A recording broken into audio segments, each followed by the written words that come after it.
All film is Psyop, the magical reversal of winning and losing.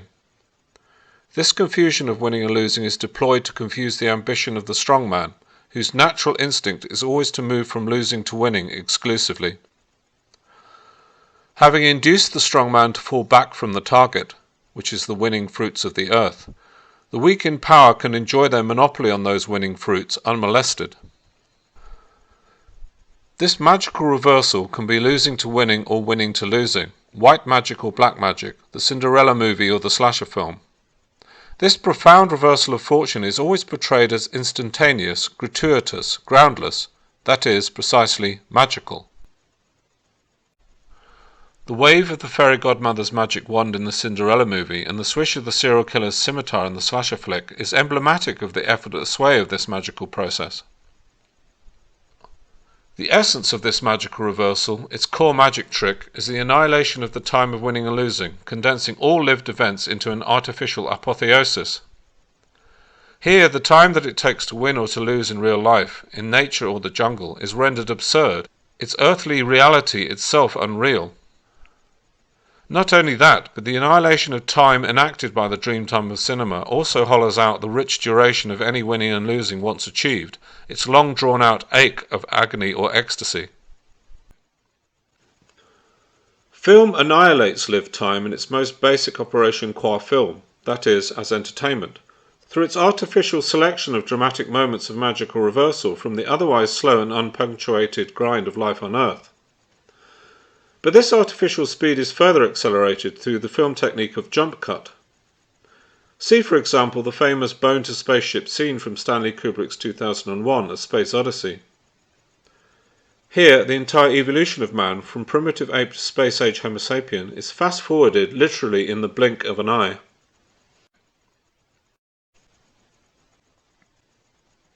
Through film's power of ellipsis, the difference between winning and losing concertinas and crosses over. In Quentin Tarantino's Pulp Fiction, brutal jump cut mimics the speed of a bullet, making existence seem more absurd than absurd. Here we see John Travolta waving a gun in the face of a hostage sitting in the back of his car, gesticulating in the flow of an absurd argument. We must assume that Travolta's finger has accidentally squeezed the trigger, for in the next frame the viewer is rudely bumped outside the car and treated to the sight of a blood-spattered window. Everything here is faster than fast, a kind of cause and effect as black humour, the passage from life to death almost reversed. Here the difference between life and death, and thus between winning and losing, is gossamer thin, if it exists at all. That, one might say, is the black magic form of the ellipsis of film. I'm not going to show it complete for reasons of gore. There is, to be sure, a white magic form of the ellipsis of film, perfectly encapsulated in the denouement of Alfred Hitchcock's North by Northwest. Here, Cary Grant heroically lifts the heroine off the cliff face she is dangling from and into his bed in one fell swoop. It should be clear that movies do not have to ostentatiously deploy the film technique of jump cut in order to artificially truncate the speed of life. Many do not, and instead make a virtue of their supposed realism. For every single film in the history of cinema is itself a little slice of temporal truncation, and thus Psyop.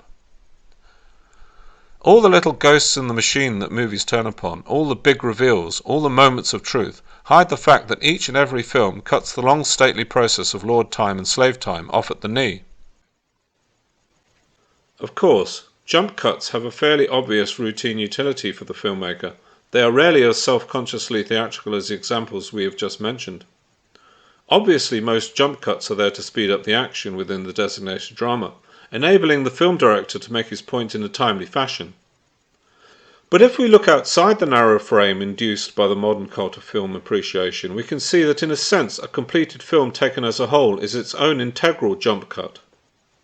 For example, in Martin Scorsese's Raging Bull, De Niro goes from hero to zero in the space of 2 hours. To conclude, film is Psyop and nothing else. Its primary goal is the destruction of the time of the difference between winning and losing, to deter and defang the strongman.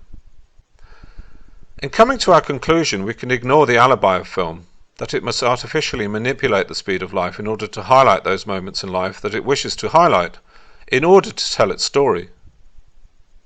We may even ignore the seemingly reasonable objection that film must logically be shorter than life in order to not be life, that is, to indeed be film. That is, we can ignore film's claim that its distortion of real lived time is entirely for the purposes of dramatization.